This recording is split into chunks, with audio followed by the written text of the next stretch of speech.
Hi guys, welcome to the next session of this course.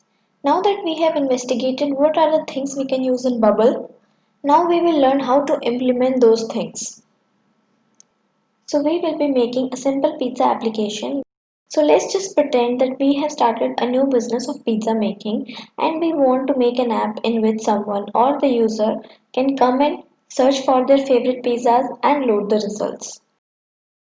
I know all this sounds a bit complicated and you must be thinking how all of this is possible without coding. So I can assure you that in the beginning it may be something that will take you some time to grasp. You may have to rebuild a few times, test for yourself to understand, but ultimately it will be something that is very straightforward and will come to you naturally as we continue. Now this course is not just about building your startup with no coding at all. We are going to get into things like design and user experience as well. But before jumping to the development, there are a few things you should consider. With startups nowadays, they don't jump right into the development.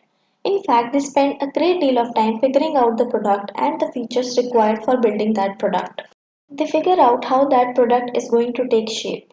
So this was just an overview of our app which we are going to make. Now that we have understood what we are going to do, the next thing we will be working on is our design.